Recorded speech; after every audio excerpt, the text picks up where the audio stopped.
Hello, everybody, and welcome back to the Sanderlanche podcast. Today, we are discussing chapters 82, 83, and 84 of Words of Radiance by Brandon Sanderson. That means that we read them, and we're going to talk about them. If you have not read them, you might want to do that first.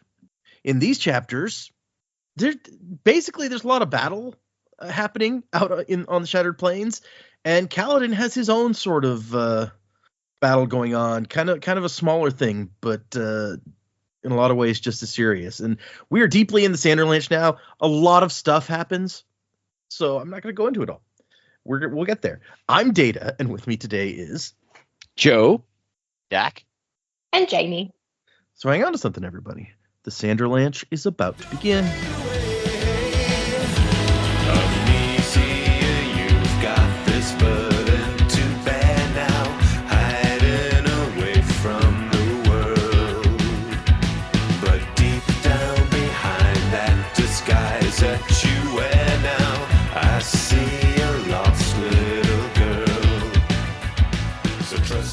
Data from the editing room, and I gotta own something, y'all. I messed up this episode. I spoiled something by accident that we weren't gonna find out for another episode or two. So, if you're following along, you haven't read the book before, and you don't want to be spoiled, maybe wait on this episode until you've read through at least, I think chapter 88 is probably about right, before you listen to the episode, because at some point in here, yeah, I messed up. So I just wanted to warn you here at the top. Let's get back to it. So yeah, 3 chapters this time, and some energetic chapters, I feel like. What did you guys think of these 3 chapters? Yeah, there's a lot of stuff going on, a lot of flashing back and forth between characters, but I'm liking it all. You know, Dalinar, did he get struck off page? Am I missing when that happened? Did that happen in the last section, or am I getting confused? Struck with what? He got hurt, like his shoulder or something. Did that happen off page? Oh, yeah. Step aside. I actually don't remember. Yeah. Whether we saw that happen or not. Yeah. Either way, he got injured, and I was like, wait, I don't remember that happening, but it very easily could have happened off page. You know, so he's a little injured, and then who he thought was God is like, I'm not God. And now apparently that not God is so mad he's going to make a counter storm to meet the other storm to make a giant storm, or maybe he has to do it. I didn't really understand that portion. Shallan found the gate, I guess, and Shardblaze activated. Makes sense. You know, a lot of cool things happening. We had a really cool plan from, wow, I can't remember his name. Dalinar's firstborn, Adolin. Yeah. I was gonna be like, just start naming people like Kaladin, Rennerin. Yeah, no. We had a really cool plan from Adolin, which works out sort of. He kicks Ashnai off a cliff, so maybe she survives. I would guess she probably does. Her super hard cards stuff. And Kaladin, I guess, becomes a Knight Radiant. I'm unclear about what happened just then at the end. I don't know. It wasn't super descriptive. Well, it was super descriptive about some things and not super descriptive about other things. So I don't really know what happened. That dude is apparently in with, oh God, Old King, who's different smarts every day. Taravangian, that's it. Yeah, he's apparently in league with Taravangian. I don't know why I'm blanking on everybody's names today. But anyway, that Graves guy's in league with Taravangian, so there's that. Definitely no sympathy for Moash. Don't know why people think he's a sympathetic character. This did not make me feel sympathy for him. It made me hate him more. So, you know, that's where we are with that. But no, I'm very excited to finish the book. We're obviously getting very close. I think we're like 93 or 94% of the way through at this point. So just excited to get to the rest of it. Yeah, I kind of didn't think that the end of that section would give you guys any more love for Moash than you had. So, but you know, he's not great. He's not dead. He can turn things around. I guess. I mean, he killed he tried to kill one of our favorite characters by punching him really hard in the chest and breaking his ribs. Don't feel like that ingratiates him to any of us at all. It was pretty horrific. That was, messed up. I'm not going to argue that. Yeah. So, yes, once again, from the bottom of my heart, fuck Moash. Like, yeah, all this time we thought, he's fallen in with like-minded people and they're going to help him. They're going to help him. Like, obviously counter to things we would like, but it seemed like he'd found a healthy group. Nope, turns out he just joined a cult. Just joined the cult of Taravangian. Yeah, when Graves started ranting about that, I'm like, oh, for fuck you, man. Yeah, no, lost all sympathy there. Also, I don't really get the plan. The plan was always just to keep Kaladin away from Dalinar so that Seth can go do his thing. But I'm like, how did they know? Like, considering, yeah, I have questions about how the logistics and all that. But I guess span reads must have been a thing. But oh well. Anyway, so that was all well and good. Dalinar had a nice chat with God, who like. I would love to know how Stormfather changes his voice, because he starts out talking, because like it changes in the text versus like a regular speech symbol. Yeah. And then it goes into the different font that Stormfather uses. I'm just like, Stormfather, are you out here doing impressions? Is that really your bag? But it was a cool moment when he popped up and said, oh yeah, I'm gonna fight off this other storm with another bigger storm. Like this seems like a bad idea, but you do you, Sprengod. And then as soon as he said, oh, I'll be back, I've got a daughter who's acting up, I just went, oh, I know what's coming. And, Syl's back. Yay. I mean, we all knew she would be. We had a feeling. But it's nice to see that she was. And, a lot of craziness going on. Seth's back as well. Everyone's coming back now. Next thing you know, Shallan's going to, like, leap out of the Oath Gate and sock someone in the face like we've been hoping for. Oh, you mean Yasna? You said Yasna, yeah. That's right. Joe's not the only one who's blanking on names this week. But lots of crazy shit going on, and so all right, we'll buckle in for the ride. Yes, it is a ride. As you guys said last week, you're just like, it's hard to even predict anything because shit's gonna go crazy, and shit has kind of gone crazy. I will say that, as you guys have probably perceived from the books and also some of the emails we've gotten, Moash is a kind of divisive character among the fandom, and I think this it probably starts here in this grass green in this chapter that we read, or these chapters. That's probably where it really starts to divide opinions. But I don't understand how it's divisive. It should be, everybody should be polarized to the same place. Well, I mean, and we've heard from some of the emails where it's just like people are like, hey, look, this guy's motives are understandable. Like, he's in this society where he's oppressed. His entire like class is oppressed, and there's no way for him to get justice except what he can get for himself, basically. And so you can see how people would feel like they can relate to that on some level. I guess, but then he becomes a member of the class. Like, I don't understand. But there are feelings out there extreme enough that there's in fact an entire subreddit called Fuck Moash. Oh, good lord. Is why in one episode where Dax said that, I was like, at the end of the episode, I'm like, people are gonna be like, oh my gosh, he said the thing. Has that really been if Dak was allowed to be a part of that subreddit, you probably would be. Yeah, exactly. Can I stake out a call? Can I be their new king? I pulled it up just now to see. I haven't been in there in a while to see what was going on there, and I saw somebody posted this tattoo that they got, which is a Alethi women's script, and it says "Fuck Moash." So, well, that's dedicated. Yeah, right. That's some dedication. That is impressive. I even had my own one time that I participated in that, and I want to see, because it's one of those subreddits that's mostly just memes and people posting random funny things about how much they hate Moash. And so the one time that I was like, hey, it's probably when I discovered the subreddit, and I was like, hey, I want to contribute to this. I found a meme template that I could alter to add something, and now I have to see if I can find it.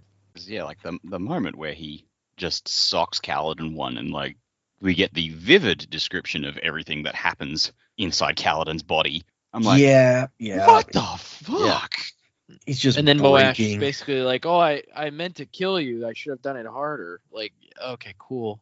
Here it is. It's like, oh, you're my best friend, so I held back, not helping. It's the ultimate with friends like these moment. Best buddies forever. Very good.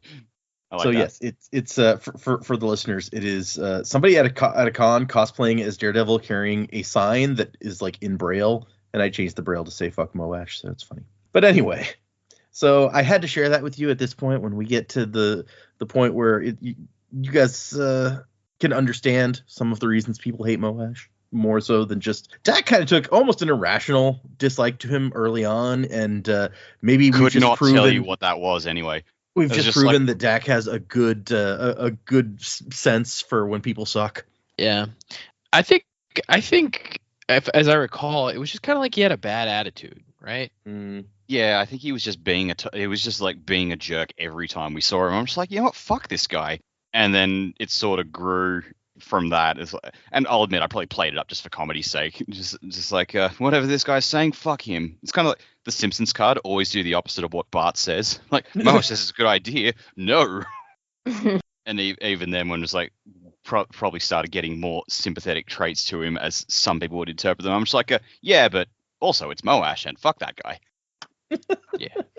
So yes, you're not alone is where I was going with that. I remember we've had several positive Moash emails, and you're like, does everybody just like this guy? But no, you're not the only one for sure. I thought we were taking crazy pills for a while. I was allowed on this subreddit and go join my people.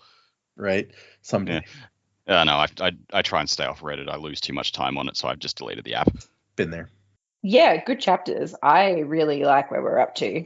It's super exciting. I love when we start changing all the perspectives and seeing where everyone's up to, and it just fills me with joy that we're at this point in the book. What else fills me with joy? Syl's coming back. Yay. That makes me very, very, very happy. You came running down the stairs, pumping your fists like, yeah! I was like, my girl, Syl's back. And Dak was like, what? What are you talking about? He'd already read the chapters, though. I didn't spoil it for him. It was fine. Oh, okay. I was wondering, like, was this before or after you read them? No, Yeah, she you did. No, she came down the stairs going, my girl's back. And I'm there with our daughters going, were they gone? Were they gone? Yeah, exactly. Anyway. It would have been Anyway. funnier if Dak had not read the chapters and she comes out and was like, yes, something amazing. And he's like, what? Oh, I can't tell you. Yeah.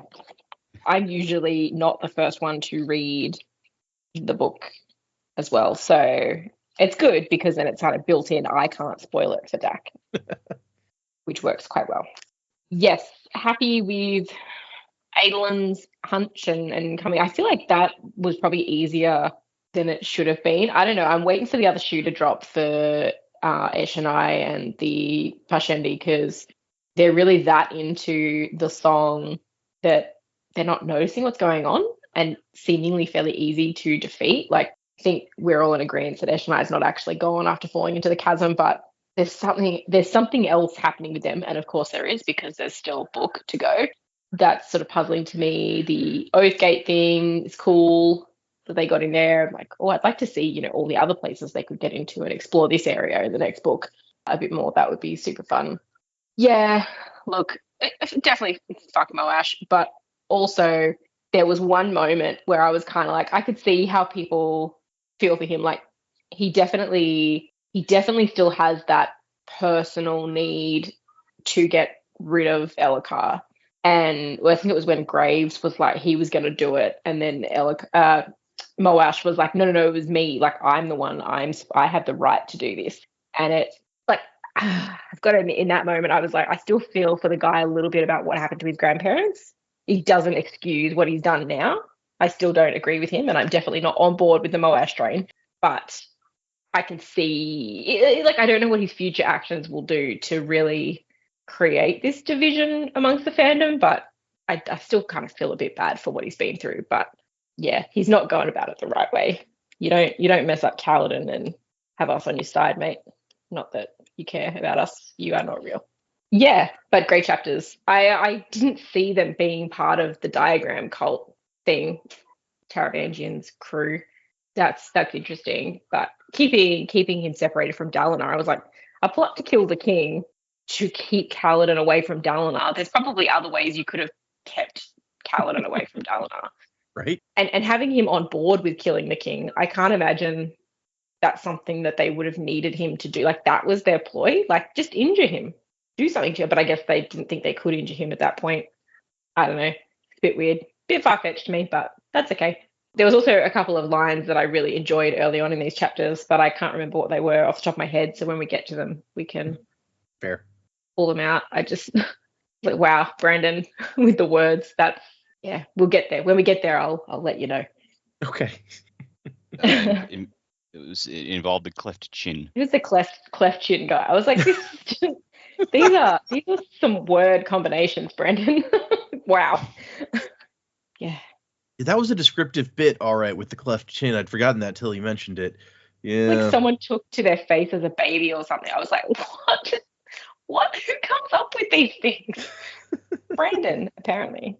But yes, I will agree with you that it does feel like it's very much crossing a line when Moash hits Kaladin, and you didn't even need like the breaking of bones and things. It's just like, oh, when you decide to physically attack Kaladin, we have crossed the Rubicon, as it were. So Yeah. it's dramatic. Very. And also, you're not the only one who mentioned it, but yeah, the plan that Graves is saying that he had, it doesn't make that much sense, and we'll talk about it when he mentions whatever. But yeah, it seems weird. Mm. But I guess with that, we've got all sorts of stuff. We're like, when we get there, we'll talk about it. So let's get there. Let's do these chapters, y'all. Our first chapter was 82, For Glory Lit. And this is our section of the diagram here is Book of the Second Desk Drawer, paragraph 15. There is one you will watch, though all of them have some relevance to precognition. Moloch is one of the most powerful in this regard. His touch seeps into a soul as it breaks apart from the body, creating manifestations powered by the spark of death itself. But no, this is a distraction. Deviation. Kingship. We must discuss the nature of kingship. So, I guess there's a look into what is going on with the death rattles. Sweet what Moloch reference. Yeah. What I got from this is even throughout the diagram, smart as shit Taravangian just can't stay on topic. Right? Yeah. He's like, no, I don't have time to talk about that stupid shit. We got to talk about this other stuff. Yep. It must be tough knowing that you're this super smart and you have all this information, but you only have X number of hours in the day before you turn dumb again. So. Yep. Oh, now just picturing like the world's smartest man writing over every surface in his room and then just going, fuck, I've got a cramp in my wrist. Oh, that would be unfortunate. But I have to write about everything. Got so much to say, so little time. I found this picture the other day that made me absolutely think of like Taravangian writing the diagram, and I was like, this picture is Cat Taravangian. That's all there is to it. So I'll randomly share that with you guys too, since you brought it to my brain. But here you go. All right, back to this thing. So Kaladin is heading to save the king. And he's got to, you guys remember, the pinnacle is like set up higher than anything else in the war camps. So he's got to crutch his way up there to try to save the king. He's still got that spear that he picked up at the training area. So that's what he's going to do. Got to get to the king. Got to get there. Like, the assassination could happen anytime. Surely Dalinar's far enough by now. No guards at the door. That seems like a bad sign. And he thinks to himself, what an idiot. You're changing your mind after all of this? But storm it, the king tried. He was arrogant, maybe incapable, but he tried. He's like, he might just be completely incapable of being a good king, but damn it, he's trying. At least he's honest. Yeah. So he goes through the corridors and finds two men guarding the king's door in Bridge 4 uniforms, but he does not know them. And here we go. One of the guys says, stop. And it says, the fellow had a chin so cleft, it looked like he'd taken an axe to the face as a baby. Yeah. Like, wow. I think Brandon just wants you to remember that is this guy's description so that later he can just refer to him as cleft chin. And you're like, oh, I know who you're talking about. Yeah. Also, so you'd be like, yeah, that guy looks bad because he's bad. He's like, oh, you're Graves guys, right? Yeah, I'm with you. It's okay. Where's Moash? And Moash is not here. He's getting some sleep. It's an important day after all. And Callan's like, okay, it's not too late. And he gets the guy to lean in close, like he's going to tell him a secret. And then he slams his spear up between the man's legs, it says. And then he turns around on his good foot and whips his spear at the other guy. And the guy has time to yell 2 arms before Kaladin takes him out. And really, for a guy with only one good functioning leg, Kaladin takes these 2 guys down real quick. It just goes to show he's without even superpowers anymore. He's still good at this shit. And he goes in and he finds the king. And the king's like passed out. Although the section ends with like the king's laying on the couch unmoving. It wants you to think like, oh no, what happened to the king? But no. Oh no, I'm too late. It turns out, nope, he's just drunk. He is just drunk off his ass. It's fine. And then we cut back to Adolin, who is chopping down Parshendi. He's got his men with him. They got to stay. It's been raining for like 2 weeks now, remember? And so there's puddles of water everywhere here, but they got to stay out of the puddles because that lightning will kill everybody in the puddle real quick. So they learned that from experience, which that's sad. Yeah. So do you guys what do you guys think the sound effect of a shard blade going through people is, especially like these carapace people? I wanna say it's like a Wolverine sound, like a snicked. But what do you guys think? I sort of Like a pictured it. lightsaber. Yeah, I was going to say like a lightsaber passing through people, the sizzle. In my mind, when it goes through someone, it goes through so smoothly that there's no sound at all. Not even like the wind whipping. No, I think I've always imagined it as like soundless. I never thought about it before, but yeah, that's interesting. What do you guys out there think? Leave a comment or something telling us what sound do you think it makes? Because now I'm really curious, actually. But Adolin wades in, chopping people up, and then all of a sudden ropes start flying over him. Like people are lassoing him, basically. Just loops of rope coming from all directions. But Zahel has trained him to resist a dedicated rope strike. Like he even knows what to expect. He's like, okay, if they're going for a rope attack, then there's going to be more across the ground because they think I'll charge forward and they'll trip me. Yeah, okay, I got this. And he actually comes out of it pretty well. I like that's like a fairly logical tactic. So I like that in the story, we don't have to see somebody fall to it. We see them using it and Adolin be like, oh, I've trained for exactly this. And then able to like use his training. I like the way that was written. And he has to pull back and chop the ropes off. And he finds Scar and Drahe. And he's like, oh, you guys still alive? They're like, yep, you got some more ropes on you. Let's cut those off. Aelin and I asked the same question. And so basically they're kind of stuck. They're treading water is what who is this guy? The guy who comes, Perel. He's like, what's our status? Adolin says, and he goes, treading water. And Adolin goes, I have no idea what that means. It's like, oh, right. It's a swimming thing. We're basically not making any headway at all. Ah, I see. You're from the Pure Lake. I don't know if the Pure Lake's deep enough even to tread water. All right. Those islands on the backs of the giant turtle thingies. There you go. Full of naked people. And this guy says he's worried about those Parshendi reserves. They should have committed them by now. And he's like, what are you talking about reserves? Oh, you mean the guy singing? No, like the whole point is they're defending the guy singing. And he's like, yeah, they're up against that rock formation in the middle of the plateau, just singing their storm and hearts out. And that's when Adolin remembers something that his girlfriend told him, or his fiance, whatever you want to call it. Like, what did she say about those rock formations? Oh, yeah. And it's like, get me 1,000 heavy infantry. We're going to try something. This cave does not appear to be a natural formation. Nice. And Dalinar, who we last left talking to God, we get back. He's like, you're dead. You told me you'd been killed. And the voice is like, oh, no, I'm not the Almighty. It's fine. And he looks around like, does anybody else hear that? And everyone's just staring at him and shaking their head like, no. And then woman's like, are you hearing the Almighty? And he's like, yeah. I don't have time for bigger explanation. Just, yes, I am. We'll talk about it later if we survive. Yeah, there you go. And the voice is like, I'm sorry, I can't do anything for you. And Dalinar's like, who is you? Who is this? I'm the one left behind. I am the sliver of him that remains. I saw his corpse, saw him die when Odium murdered him, and I fled to continue as I always have, the peace of God left in this world, the winds that men must feel. And I love that, despite the fact that these seem to be direct answers to his questions, Dalinar's like, wait, well, I've been through this shit before. Is he answering my questions, or is he just monologuing? Yeah, is this a pre-programmed thing you put in like the last few? Yeah, right. And then he's like, you know what? I don't have time for this shit. I got stuff to do. And so he goes back to trying to command things. But he starts hearing something. Like, was that thunder? Oh, no, it's a horse galloping. Okay. Bright Lord Teleb has fallen. High Prince Royan has been routed. His lines are broken. And so we got to get the reserves in there. And also Dalinar has another plan. He goes to find Navani, who has been working on some Fabrial magic. And he's like, Navani, I need a miracle. And she goes, working on it. No time for working. Execute your plan now. And I just really wanted to be like, you rush a miracle worker, you get lousy miracles. But we didn't get that. And What's that from? Princess Bride. Oh, I haven't seen that in a while. A Billy Crystal line, and it's a good one. Yeah. Good moment. But we saw a demonstration of this before where they can make a platform rise up into the air, and they have arranged to do that out here.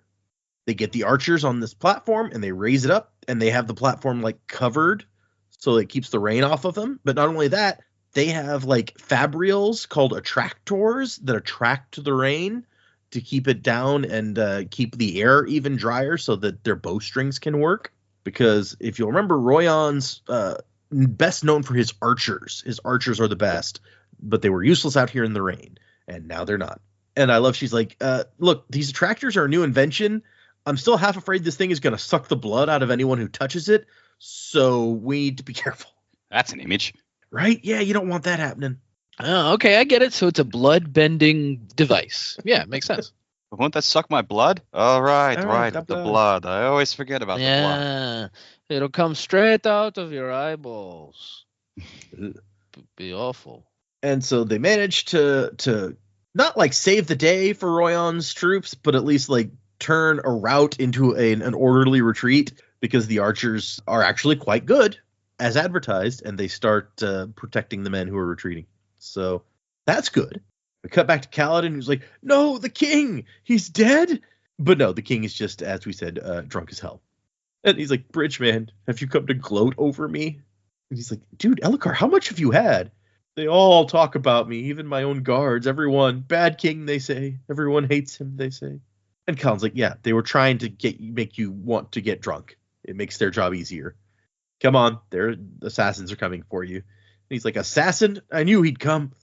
But even when he did, he only cared about Dalinar. I guess somebody told him that Seth was like, no, I'm here for Dalinar.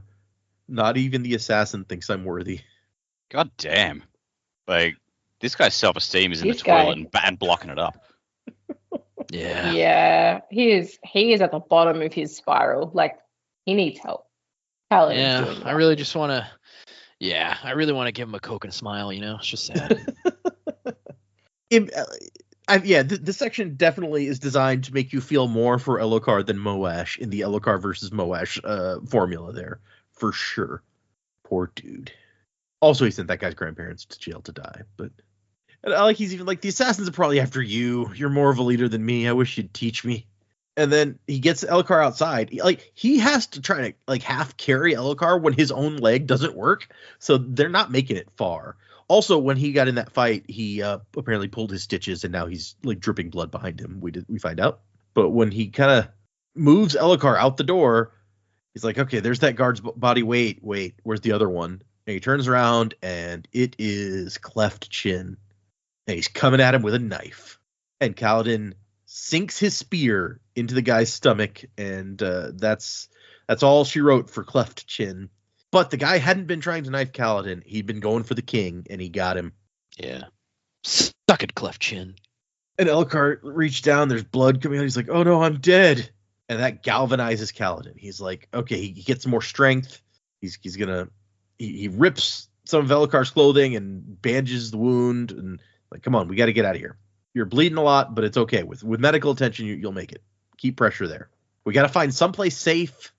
Although he has no idea where safe would be, like the dueling grounds. Could you count on the Ardents, because they can fight, but maybe not. I don't know. And then he looks down. He's like, "This is when Kaladin notices. Oh shit! There's blood at my feet. I must rip my sutures out. Oh great." And the king's like, "We're both dead." And Kaladin goes like, "No, Fleet kept running." Like he's getting inspiration from that story he told while in prison. And Elhokar's just like, what? Yeah. Elhokar's like, who? What?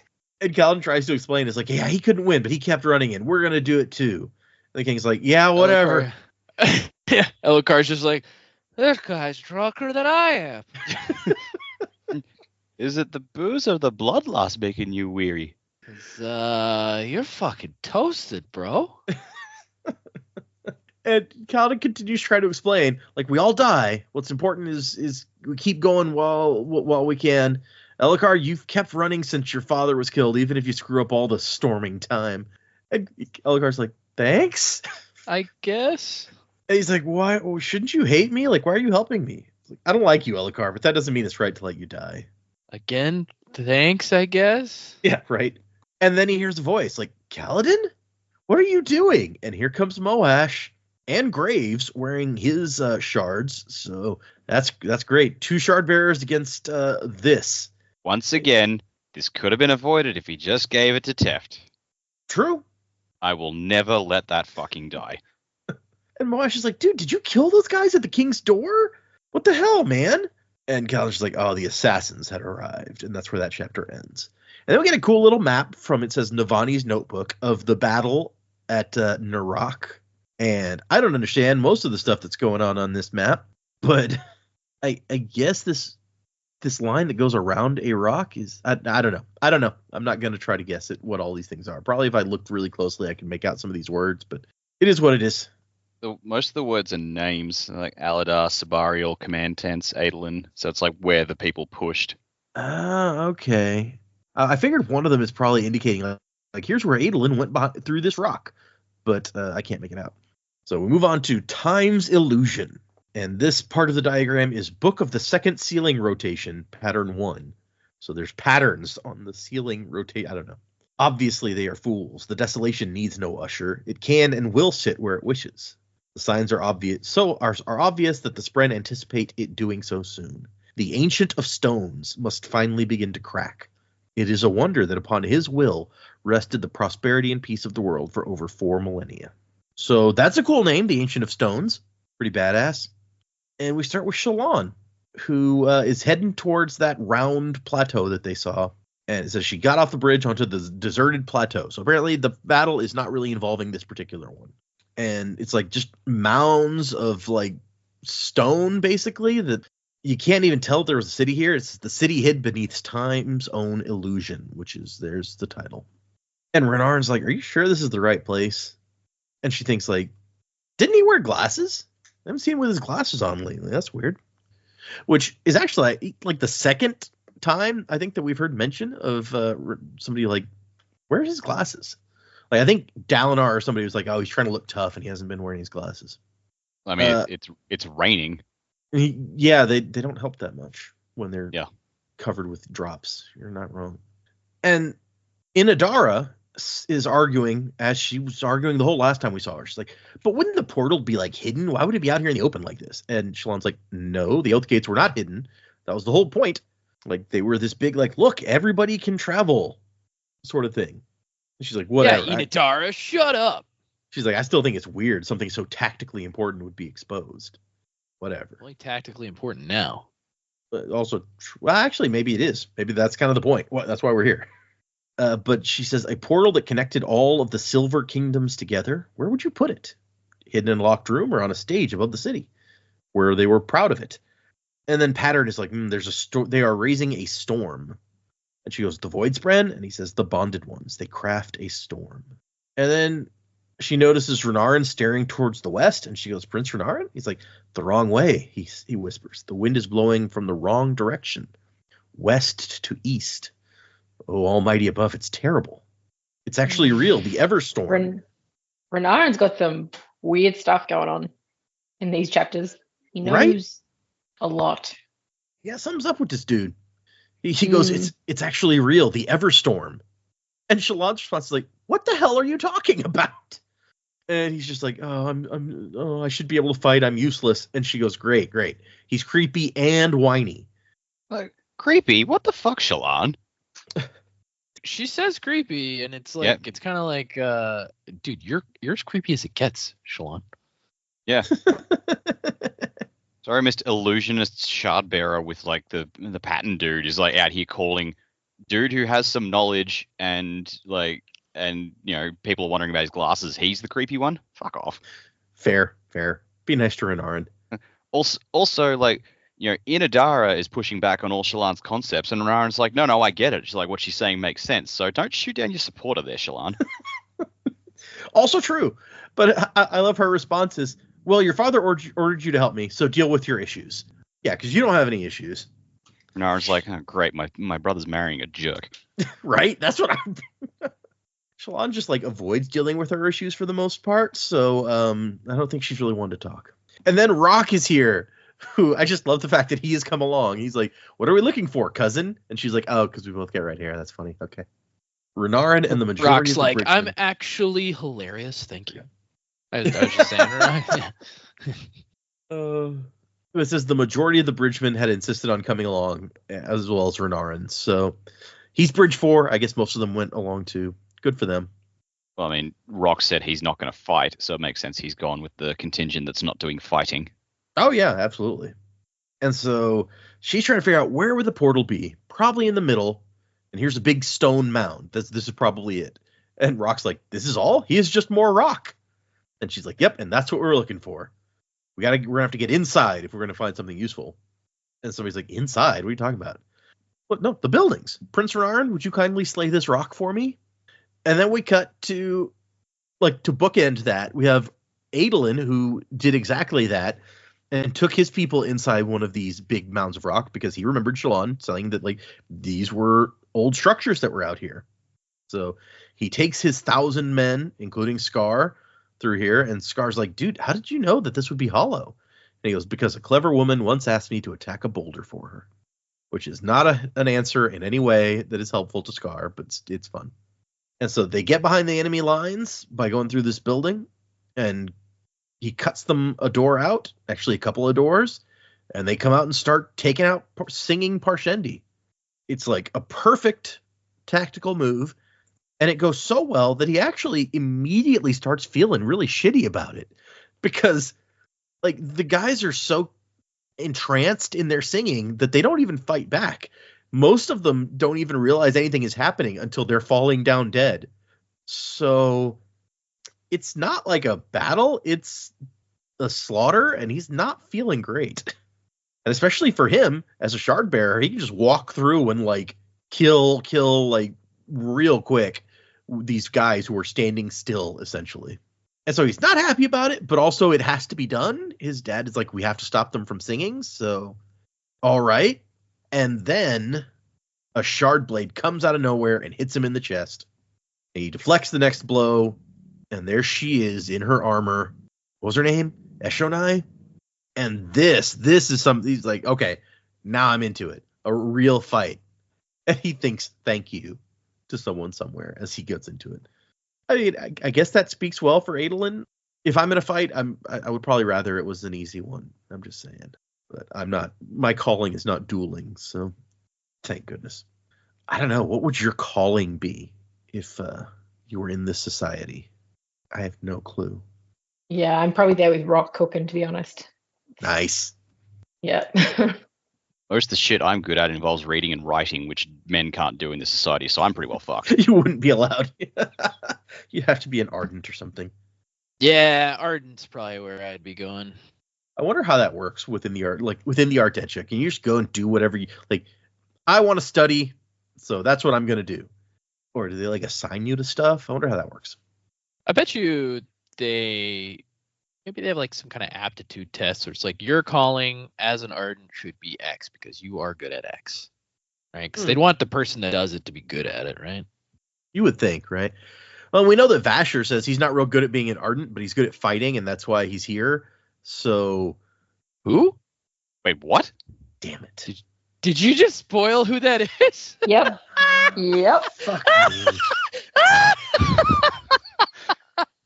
Oh, over 100 episodes. You've done really well, Dana. Over 100 episodes. Over 200.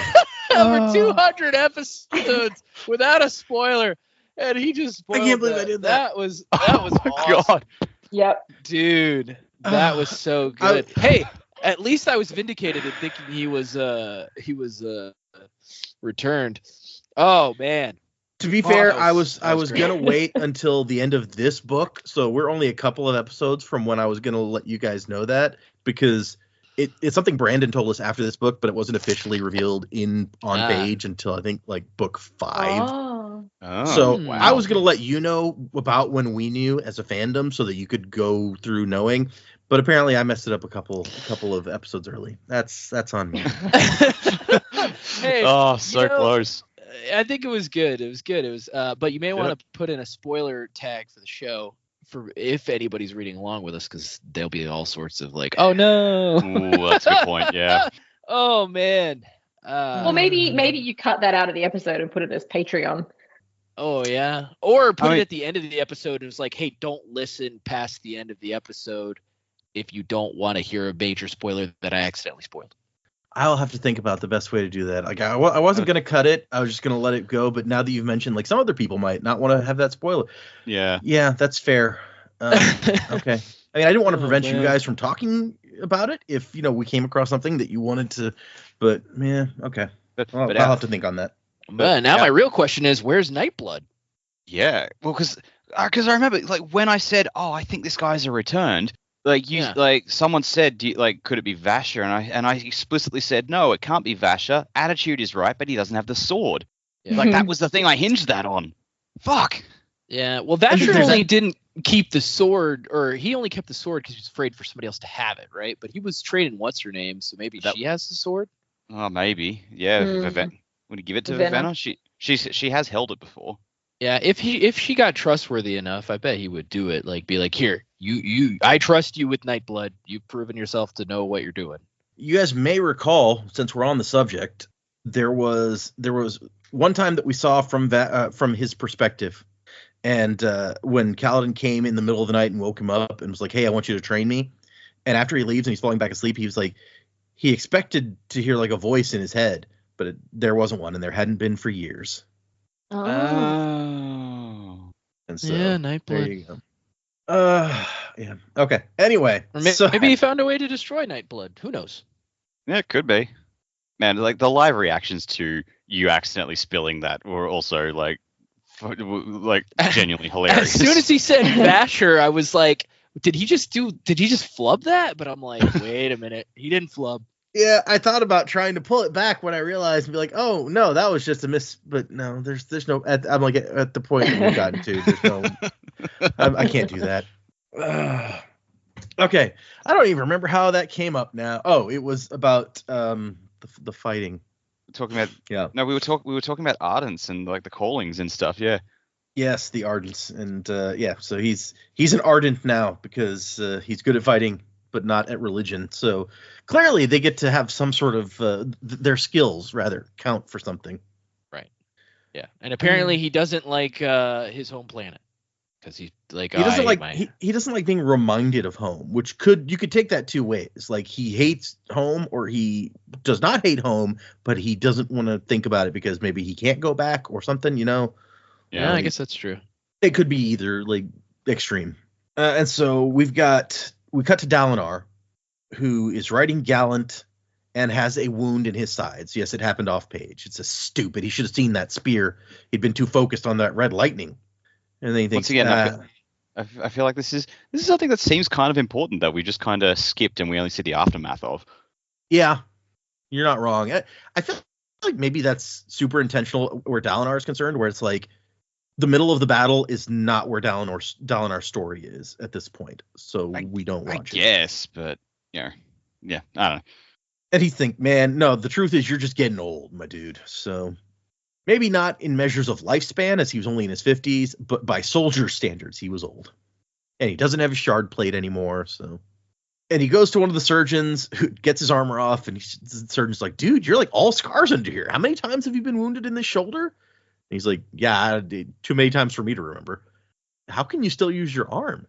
Training and practice. And the guy's like, that's not how it works. I mean, and he's like, yeah, shut up. Just sew it up.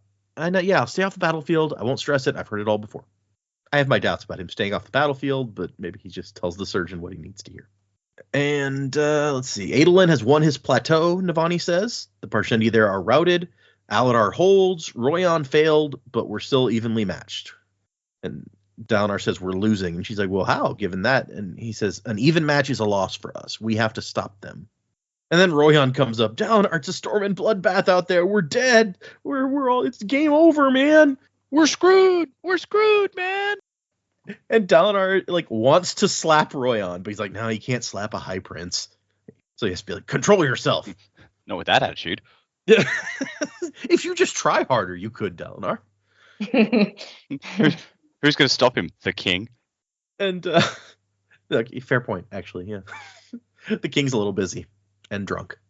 And while he's trying to explain to Royan that things are not as bad as they seem, that voice comes back. He's like, it should not end this way. And Dalinar's like, damn it! Answer me. Let me know if you can hear me. And the voice is like, I can. He's like, oh, all right then. Are you the Almighty? And dude's like, I already told you I'm not. Child of honor. I am that which brings light and darkness. And his voice takes on a more rumbling, distant quality.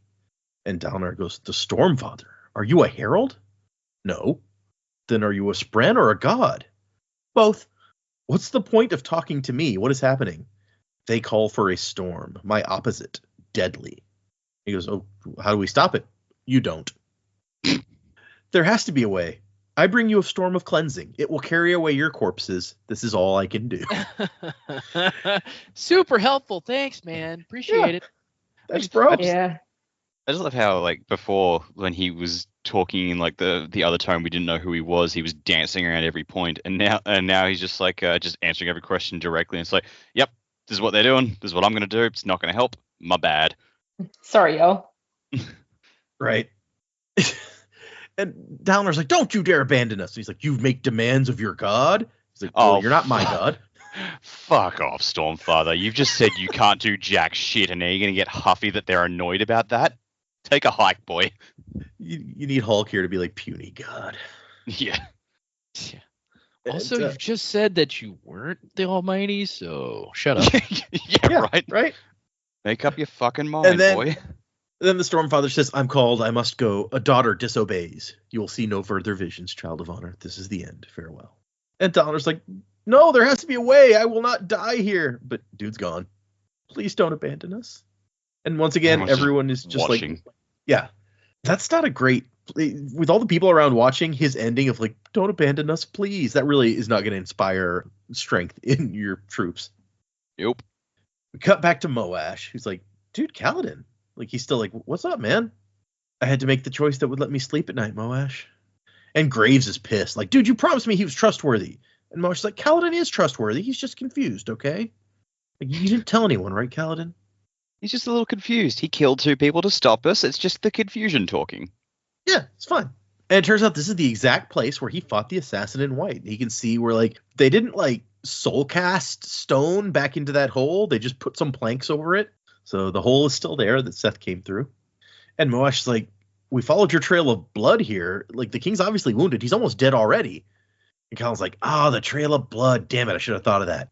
And then Kaladin's like, he's wobbly. He's losing blood. He's got a hurt leg, but he's going to stand up there. And Moash's like, what, you're really going to attack a member of Bridge 4? And Kaladin says, you left Bridge 4 the moment you turned against our duty. And Moash's like, okay, and you're Also, different? Yeah, I was about to say, also, you're going to attack a guy from Bridge 4 if he doesn't get out of your way? Come on. Yeah, that can easily be turned around, right? Yeah. You're going to attack the leader of Bridge 4? And Moash says, what, you're different? And Kaladin says, no, but I'm trying to change that. And Kaladin puts his spear... Also, Moash, I am Bridge 4. Bitch. This is Sparta. And so he's trying to get his spear up, and Moash is like, dude, what do you think this is going to accomplish? Like, you're just going to get yourself killed, and the king's still going to die. You want me to know you don't agree? Fine. You tried, but you're outmatched. There's no point in dying over this. And Kaladin's not backing down. And Moash says, I mean it. And Kaladin's like, what, you're going to attack me, your captain, your friend? Don't turn this around on me. And Kaladin's like, what do you mean don't turn it around on you? What's more important, me or your petty vengeance? And finally, Kaladin says what we've been saying the whole time, where he's like, look, let's go to Dalinar. We will get you justice against Rashon, the guy who was actually behind this, what happened to you. But we're not this kind of person, killing people in dark corridors, killing a drunk man because we don't like him, and telling ourselves it's for the good of the kingdom. No. And Moash seems to think about it for a second, and then Graves clinks up behind him, and Moash is like, I'm sorry, it's too late. So he drank Taravangian's Kool-Aid, which was probably just the blood he drained from all the people for the death rattles. Ugh, that's a picture. Yeah. Delicious blood. And Kaladin says, you won't have him. I won't back down. And Moash goes, I guess I wouldn't want you to. And slams his faceplate down, and shit is on. Also, I guess I wouldn't want you to? What does that mean? You want to kill him? Well, because, like, he wouldn't feel the same about Kaladin if Kaladin didn't stand up for what he believed in. I guess. But let me the person that I admire most, who I believed in, who believed in us, who made us who we are, who gave me the shards I'm about to beat him with. Let me say how awesome I think it is that he's standing up to me and I get to kill him. Yeah, that super awesome guy, this Moash. I can see why people like him. What he said. All right, so chapter 84, The One Who Saves. It was specifically requested on the Discord that I read out the epigraph verbatim, but I'm not going to do that. Sorry, guys. Jesus Christ. Yeah, I was like, what does that mean? And why do I care? It is a series of numbers that makes up a code, and people found a solution to it. As always happens, you can't put a code in a book and nobody's going to find the solution. But apparently it's based on the previous epigraph, obviously they are fools and so on and so forth. For each letter, find the first occurrence of that letter in that epigraph. So O is 1 because it starts with obviously. H is 11 because the second word is they, and so on and so forth. And then you substitute out in the message, you substitute out those with these numbers here. And what it says is, I will let you guys know so you don't have to code break. That's good, because I was seriously considering having a look at it, but I probably would not have gone that way. It says, hold the secret that broke the Knights Radiant. You may need it to destroy the new orders when they return. So there you go. Not worrisome at all.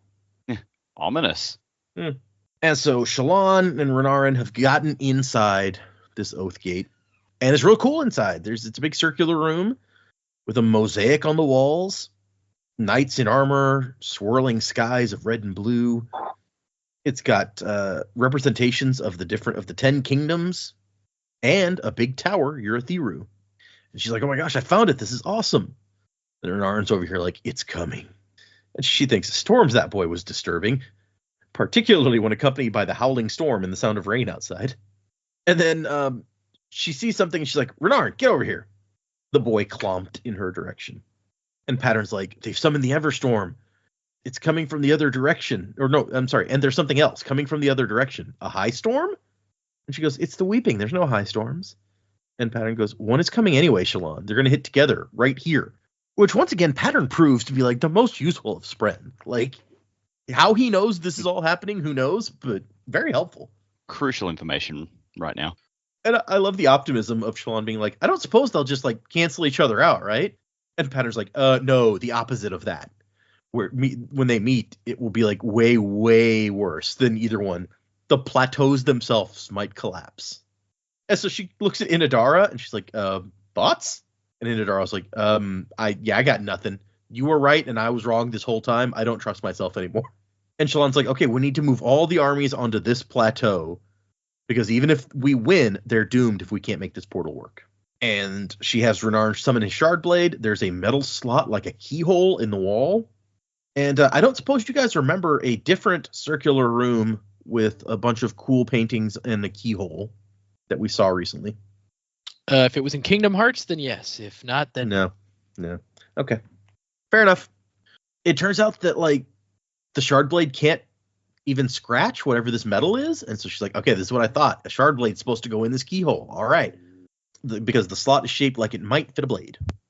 And not only does the blade fit in there, but like the shape of the keyhole shifts to match the blade, which is like, okay, that's cool. How do you do that? But his blade doesn't seem to Kingdom actually. Hearts, man. Yeah. Okay. True. His blade doesn't actually seem to do anything, and so Shallan's like, we need Navani and we need all the soldiers. Just go get them. Let's do this. Adolin is fighting Eshonai. We cut over there, and it's a good old duel. But Adolin is very good at dueling. We know this. And also, he senses something in her. She's not like he expected exactly. She seems a little too eager for blood, eager to kill. He's like, oh, it's the thrill. I get that she's feeling that. And he kind of uses that to his advantage. He gets her in a Batman Begins, like, you never learn to mind your surroundings sort of thing. And he fights in such a way that he's letting her think that she's getting ahead while secretly he's maneuvering her where he wants her to be. And at just the right moment, he like gives her an opening and she goes to take it.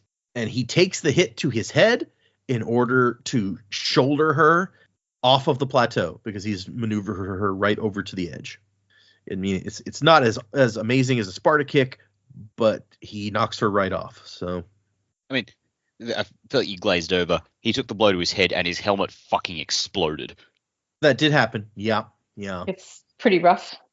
He's also lost one of his like gloves because she broke the like lower arm piece. So the glove, he had to take it off because he can't use it when it's not connected, basically. So he's missing some armor, but he manages to win the fight. But unfortunately, his exploding helm also leaves him momentarily blinded, and he nearly falls off the edge himself until his two bridgeman buddies, who have somehow kept up this whole way, grab a hold of him and pull him back. And I love the exchange here where he looks over at Scar and Drahe. He's like, well, I guess I don't need to wonder if you guys can keep up with me. And Scar's like, that was nothing. Yeah, lifting fat light eyes is easy. You should try a bridge sometime. Oh, we need more Scar and Drahe, I feel like. And, okay, let's see what happens next. So he's like, well, we've won. What's happening on the other fronts, essentially? He gets to the central plateau and everything seems kind of crazy.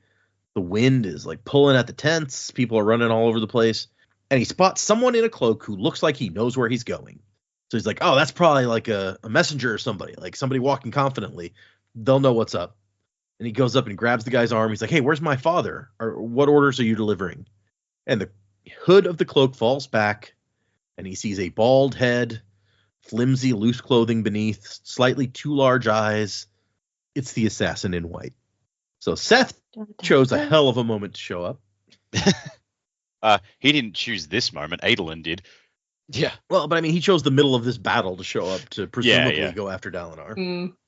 I mean, dude, if you wait like half an hour, your job might get done for you. You know. Seth's not that kind of guy. No, you're not wrong. But we leave there to cut back to Moash, who Kaladin really tries to stop, but of course cannot do anything. And he slams his armored fist into Kaladin's gut. And it says Kaladin gasped, folding as things broke inside of him. Ribs snapped like twigs. He coughs up blood. And Moash is like, oh, geez, I didn't mean to hit you that hard. I also want to point out, this is just one of the dumb things that goes through my head. But this is one of those moments where the use of italics really sells a moment in a book, because the word broke is italicized in this, and it fucking makes it so much worse. Yeah. No, I see that. It doesn't help when it's like he felt like his eyes would pop from his face. Brandon sells this moment of pain for sure.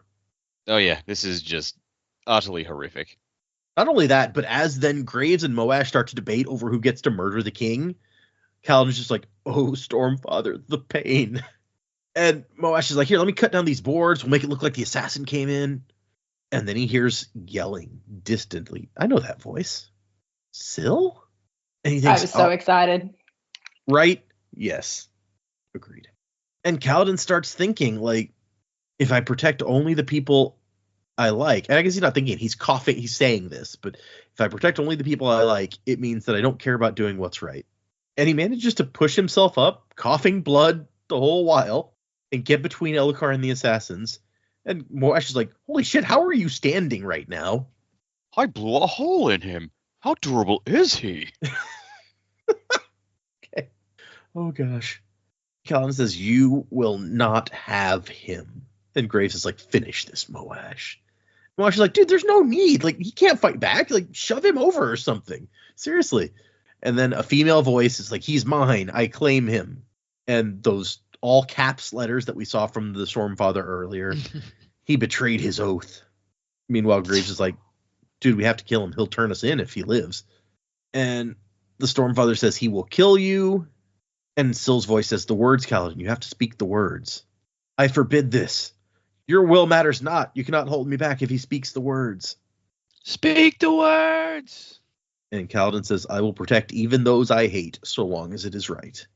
And then there's thunder, and the Stormfather goes, the words are accepted. And Syl says, stretch forth thy hand, Kaladin. And he's like, I can't. Stretch forth thy hand. Okay, fine. I remember you being a lot nicer to me. And wind blows oddly formal, so. Yeah, right? Yeah, it does seem a little bit. Stop saying that. Spren, don't say ye. I'll show ye. Maybe it's just, there's a very formal moment. There's proprieties that must be observed. A certain amount of pomp and circumstance that's involved here. And silver mist comes in with the wind through the hole that Moash cut and comes into Kaladin's hand, and suddenly there is a shard blade there. Vivid blue light shining from the swirling patterns along its length. And Kaladin explodes with light as the stormlight lamps all like wink out around him. And Moash backs up like, what the hell? And Kaladin starts healing. All of this stormlight he suddenly has heals him up good. And also his shard blade is awesome. It makes their shard blades look like loser blades. Trademark Sanderlanche podcast, loser blade. And then as if to just put the period on this at the end of this sentence, behind Kaladin, frost crystallizes on the ground into a glyph shaped like wings. And he goes, the Knights Radiant have returned. And Graves shouts, "Too late," which at first I'm like, are you telling Kaladin it's too late? Because I think you're really underestimating him. But no, he starts running down the corridor. "The diagram spoke of this. We missed it. We focused on making certain you were separated from Dalinar and not what our actions might push you to become." That damn diagram. We're just too slow every time. Why do you have to be so smart but not tell us when stuff was going to happen? So, yeah, he says, "We focused on making certain you were separated from Dalinar." What does killing the king have to do with any of that? I don't know. Yeah, if this was all about keeping Dalinar's bodyguards away from him, yeah, what the fuck does Elhokar have to do with it? Why can't you just like, oh, look, Kaladin fell in a chasm, the end. Yeah. Well, and especially because, like, Kaladin was on the sidelines after he fell in the chasm. He was hurt. He couldn't walk. He couldn't go with Dalinar. So if killing the king was all about him, it's pointless now. Well, I guess Taravangian needs to be the king of everything, right? So getting rid of a king probably still helps. Maybe. True. Yeah, I guess. They're trying to kill two birds with one stone. Is that what you're saying? Yeah, like eventually Elhokar was going to have to not be king anymore. Might as well do it now. True. I mean, he arranged it so when Yakoved fell, he was in position to pick up the pieces. I don't know that he's not in that position here, so it might depend on, like, if Elhokar dies and Dalinar dies, like, what comes next? Yeah, true. Yeah. Probably Sadeas. And is that better or worse as far as Taravangian is concerned? Like, I wonder. Maybe easier to buy Probably him off, perhaps. I mean, although Sadeas seems to be in it for Sadeas, so yeah. But also, we were making certain you were separated from Dalinar. Dude, I was in prison for like a month. Yeah. And where were you then? I'm not with Dalinar now. You could have not killed him. Yeah, no, I don't. Maybe we'll get more information about this before the end of the book, but it does seem like a weird statement to make. But Kaladin, it's fortunate for Kaladin that he said that, because Syl's immediately like, "Kaladin, something's wrong. I can feel it." And Kaladin's like, "Separate me from Dalinar." Why would they care about? Oh no! And that's the end of that chapter. And that's the other thing. If Graves had kept his mouth shut here, they still would have succeeded. But no, this idiot just shot his mouth off. Right? Like, man, dude, the diagram's going to preordain your fucking death in a second because you just can't shut up. But that is the end of our chapters. Let's move into predicaments. What do you guys think? I mean, I feel like we've set up some dominoes very clearly here, but what do you guys think? Where are we going from here? Do we have chapter titles? Oh, good point. Sorry. So we're doing 3 chapters for next time. Chapter 85 is called Swallowed by the Sky. Chapter 86 is called Patterns of Light. And chapter 87 is called The Riddens. Okay. Swallowed by the Sky. Kaladin's going to fly around. Sure. That's, Or all the armies are going to get swallowed up by the storm in the sky. Giant, god spren tornado. If you've never seen a spren tornado, it's pretty sweet. That sounds intimidating to me. Yeah, spren tornado. Good band name, I call it. Let's see. What was that second one? The second one was Patterns of Light. Patterns of Light, yes. Patterns of Light. I mean, that seems Shallan-ish in nature because, pattern, all that good stuff. And the Riddens, does that mean they're going to ride the wind? Wind riding? I don't know. I will say that... just throwing it out there. We've heard the term before as it's spelled here, and I don't know, so I'll let you know where we've heard the term before in this book or in these books. The Riddens is what they call it, like after the high storm passes, when there's just like a little rain and stuff that is still happening after. That's like the Riddens is like the leftover little bit of storm after the main high storm passes. Okay, so maybe that's the aftermath of whatever the climax of the book is. So if that were the case, our climax is coming in the next 2 chapters. Well, I would guess. Okay. Based on the length of time we have left in the book, because you're right. Extra bits. We're at 94% at the end of this chapter, so yeah, we're right there. Yeah, what the climax is going to be, I still don't know. Stop asking. Leave me alone already. I don't know. Is that what you want me to say? I'm not smart, okay? I'm not a seer. I never was. Never have been. I got nothing. All right. So, yeah, we're getting. You are done, right? Oh yeah, my goose is cooked. Okay. I genuinely couldn't tell there. I just felt like that was a really good place to just let that end. So yeah, that's perfect. Go on. So yeah, let's go with Kaladin and Seth. You know, flying around inside a big angry tornado. You ever see an angry tornado? Because these guys are about to see it up close and personal. Like this, I don't know how Seth's lashing powers work. Can he lash himself to something that exists but isn't solid? Because like, oh, I'm gonna lash myself to a cloud. We've seen them lash themselves just like up into the sky. So yeah, okay. I don't know. So yeah, I feel like we're going to see Seth and Kaladin having a duel in the middle of in the sky in the middle of a storm, which is going to be fucking amazing. I cannot wait. I feel like yeah, it's probably going to end with Seth despairing a bit because oh look at that, the night Radiant has returned, which is what Seth freaked out about last time. So I can only imagine what his reaction is going to be to this. Mm-hmm. Wait, no, I can't imagine. I've got no fucking clue. Disregard.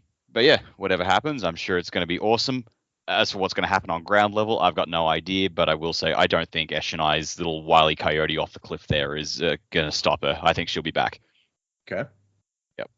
And yeah, I don't. Yeah, Moash has obviously escaped. I don't know. We might not see him again for the rest of the book, which on the one hand is a good thing, but on the other, let him die. Yeah, I've got no idea what's going to happen with Shallan and Dalinar and the rest. I'm just ready for this sky duel. I mean, it does seem like we've got Seth is suddenly here, and then we've got Kaladin is repowered and now has a shard blade that glows and stuff.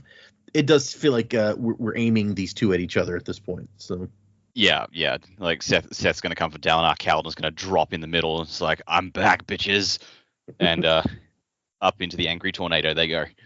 I will say, actually, in these chapters that we're going to read, there is a fairly major bit that Brandon published the book. It had this in it. And then after it came out, he goes, you know what? I don't think I did that right. And he changed it for later editions of the book, which should mean Day one patched his novel. Well, I want a day one patch. It was there's a lot of them out there with the original. I think, in fact, my the digital version that Joe and I are both reading from, I think has the original, and then you guys' version almost certainly has the updated. So see if you can guess. I'll talk about it when we get there, but see if you can guess when you're reading what Brandon might have changed. Jesus, okay. Weird.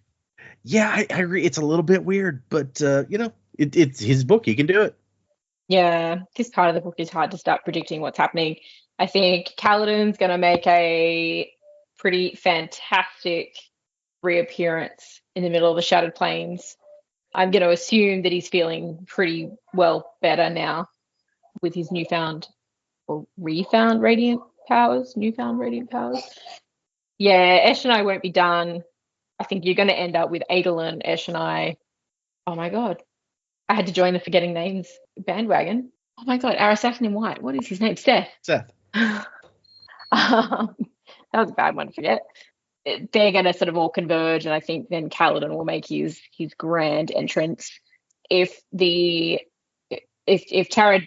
Taravangian's diagram's plan was to keep Kaladin away from Dalinar, well, that's not going to happen anymore. So they will reunite. I think the battle for the Shattered Plains will go in the direction of our friends. Eshonai, don't really know what's going to happen to her. I like to think that they can open this portal thing, but maybe they don't have to, and then that becomes not about how to open it, but that becomes more of a focus in the next book. I have a feeling we're going to need a specific blade to open the gate. Oh, okay. Maybe Renard, like, even though it sort of morphed to his blade, you kind of think it needs to, like, you wouldn't want anyone with a shard blade to just open it up, right? It still seems like something that should be somewhat protected. Which blade that would be, I don't know. Maybe, you could get Kaladin to give it a shot, seeing as he has a blade now. And he has a blade that Phil seems to be okay with him having. Yep. So that there's something going on with whatever blade he was touching before. So maybe it's his blade that they need to be able to get through here. And I don't see Kaladin stopping by where Shallan is, even with his little crush that he's got going on, when the battle's happening outside. So I don't think that's going to be the solution there. But yeah, I'm thinking maybe that's the next book, which will then lead them kind of on. We've talked before about maybe like the Shattered Plains portion is coming to an end, and they've got to go back to their main little Alefkar and figure out what's going on there and explore new things. So more thoughts than anything. Okay. Not really sure. Anything can happen at this point. There's so little of the book left, and yet so much in the air, as per usual. It's true. It is just like standard practice at this point, right? Yeah. I love this idea of like what Kaladin would not do, because how messed up would it be if like there's a huge battle happening, like the assassin in white has come for Dalinar, there's a giant storm, and Kaladin, like, first place he goes is like, Shallan, I just want to make sure you were okay. Are you doing all right? Adolin, I just need to check on your betrothed. What? Yeah, she's really hot too. You know that, right? Oh man, but no, yeah, it's always a fun question of like, we know that we've got 1, 2, 3, 4, 5 chapters and an epilogue left, and we know the amount of stuff that Brandon can squeeze into that much space. That was like the entire like Kelsier dies and Ska Rebellion practically in the Final Empire. So like a lot can happen, and we will have to see. So it is really hard to know which way he's going to go sometimes. Yep. All right, fair. Well, let's do. We got time for maybe like 1 or 2 little emails, and then Joe, I think we have 1 new patron. So if you want to grab your listy thing, we will get to that after we do an email or so. Assuming that I still have Patreon open. There it is. Okay, yes. Did we read chapter 84 finally? We did. Okay. Yeah. So this email says up to date again. I've been holding on to this for all. This is from November 6th when we got this email. It says, hello again, Sanderlanche crew. It's Richard the Thick Book here. It's been a while, and I'd caught up when you started Words of Radiance, so I needed another podcast for my daily commute. Now that podcast I have caught up on as well, and it was time to catch up with you guys. I have a couple of little points. I keep hearing from people that Hoyd ate the bead of Lerasium, but we never see him eat it on screen. So just as with deaths, if we didn't see it, it's not confirmed. Just as a lot of others, I've been rereading the Stormlight Archive for Book 5 and still found no proof of Hoyd using Allomancy. Did I miss something? Nah, I think we were just, guessing that's what he was doing. Yeah. I don't think any of us ever said like he definitely did that. There's not definitive proof. There's hints. He says in his letter to Frost in the first book, it's like the element is safe. I protect it like my own skin, you might say. And then there's the scene where he's talking to Shallan's dad, and he puts something in his own drink and drinks it. And so we theorized about like maybe he's using some emotional allomancy or something here, but we don't know. I mean, just like anything about Hoyd, nothing's really confirmed. So true. Is his name even Hoyd? No. Well, no, like Frost. No, wait, no, it's not Frost. It's Dust. Dust? Dun? I don't remember. Dust, yeah. Like Zahil called him Dust. Wink. It's true. Here's the part that I've been waiting for. When you get to the end of chapter 84, the scene in this chapter is on YouTube as a snippet of the graphic audiobook. And I'm not an audiobook person, but it gives me shivers every time. The voice acting is so great. So you should check that out. So I guess you guys can check that out if you want. Neat. See if I can find it later. Lastly, Tangent, which you all love. Have any of you read the Bloodsworn trilogy? Bloodsworn, is that Joe Abercrombie? Let's see. Bloodsworn trilogy. I have no. not. It is by John Gwynne. Oh no! Yeah, no. Yes, I have. Oh, I've read the first 2. The third one only just came out, I think, so I haven't got it yet. Let me see. Like Hunger of the Gods, Shadow of the Gods, that one. Yeah, Shadow of the Gods, Fury of the Gods, Hunger of the Gods is what I'm seeing. Yeah. So I've read the first two, and I quite like them. They are bleak as fuck, but they're really cool, like Nordic inspired fantasy. Really good. I do want to get to the third one, but I'm kind of waiting because we have this problem, as you can see on Instagram, where like we get different editions of different sizes and everything of books. So I've got the first two books, and then like I saw the third book in shops. I'm like, yay! And then realized it's like twice the fucking height of the other two. And I'm like, no. So No. Gotta wait. Yeah, I guess that one came out in October. This says so. It'll probably be. It came out like last month. It says October 22nd, 2024, but that may be the U.S. also. I don't know for sure that Australia would have gotten the same dates. Yeah, possibly. Oftentimes you see like a year or something between the original release and then when they release like the mass market paperback or whatever. So that might be how long you have to wait for that the same size book. I don't know. God, I hope it's not. I mean, I will say, it's a book series. Like I like it, but when I saw the third one on the shelf, it's not I must buy that right now and read it straight away. So I guess you can take from that what you will. But no, I did really enjoy the first two. He says, I finished Shadow of the Gods and I'm now reading Hunger of the Gods, and just in time since Fury of the Gods is just released. Although I doubt I'll finish book 2 and 3 before December. So I guess Richard the Thick Book is right there with you. Hey. It's great listening to you guys again. Keep on doing. Listening to the time of next. Colo, P.S. Fasher, Crabs Ahoy. So thank you, Richard. I know it took us a long time to get to your email. I hope it was worth it.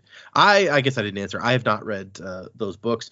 Sounds like it may be a little grimdark, like real bleak is not my thing. I read those the Joe Abercrombie, his big trilogy. I can't remember the name of it now. What's it called? Blade Itself, I think, is the first one. Yes, The Blade Itself is the first one, but the trilogy has a name. I hear I see it recommended. The First Law. That's what it's called. The First Law trilogy. Yeah. Haven't read that yet. It's on my list. Like, it depends on what mood I'm in. Sometimes grimdark is great. Sometimes not so much. The books are well written, but it is just a little too like grim for me. And I think part of it is like I got to the end of the trilogy, and somewhere in there I'm just like, none of these characters are like good people. I don't like any of them. I don't want any of them to win. I'm not invested in any of them succeeding. So why am I doing this? Yeah, fair.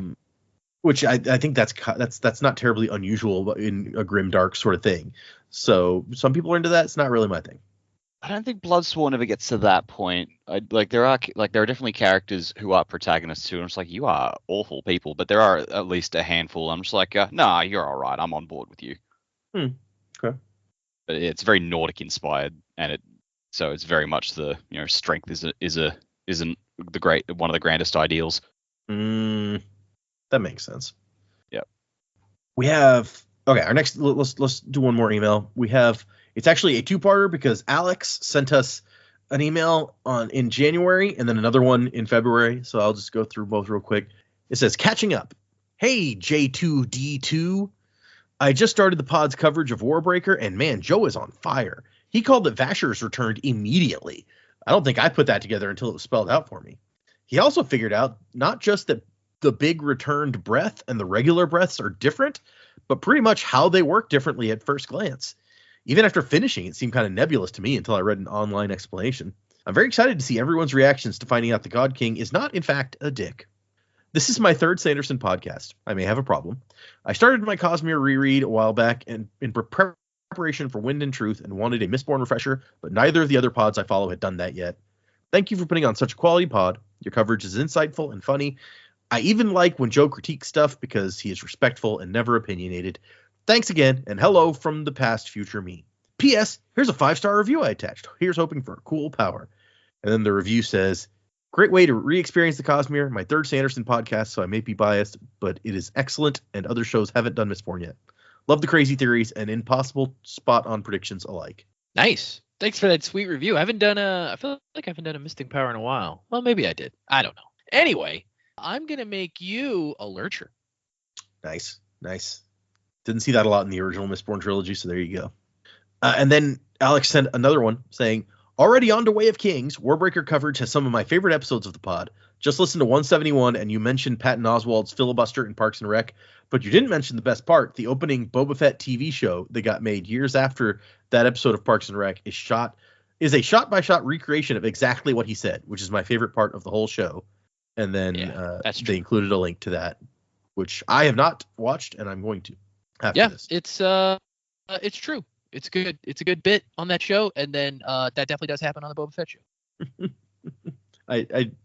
I've seen the Boba Fett show, and I've watched the filibuster thing, but I don't think that I've connected the two. So keep up the great work. I realized after hitting send last time, I didn't include my handle and missed an opportunity for a Futurama reference, as I think Jamie pointed out a few episodes ago from my perspective. So hello, Bullrog, in the world of tomorrow from the world of yesterday. There you go. Thank you, Alex. We got several more emails, but we're going to hold on to them for another episode. And we have one new patron, which at the ska level, I'm not sure how you pronounce this. Pankable? Paenkable. Pankable. I don't know. Pancable. Punkable? Punkable. Sure. Yeah, sure. That. You're a gasper. You store breath. Yeah, there you go. Thank you for joining the Patreon. If anyone wants to send us an email, the Sanderlanche. The address is thesanderlanche@gmail.com. Find us on Instagram and Blue Sky and Patreon, where my reactions to my Wind and Truth read are still going up. And someday I will get back to doing Dragonsteel Prime, having probably forgotten everything I read because I'm like 15% of the way through that book when I switched over to this other book. So that'll be fun. If you want to hear that, go join our Patreon like Pankable did and listen to me ramble. Mostly. There's a couple other interesting little bits, but it's mostly me rambling. So enjoy that if you like. Remember, for next time, we're doing 3 more chapters, 85 through 87. So if you're reading along, those are the ones to read. Music by Miracle of Sound, and Wasing to the Time of Next. Colo, P.S. Vasher. Crabatti. Sure, that'll work. All right. That P.S. Vasher has taken on a bit of a new meaning now. Yeah, Nice. You're not wrong. You forgot your name. Don't let your spirit fade away. Amnesia, you've been through such pain, but you're growing stronger every day. Amnesia.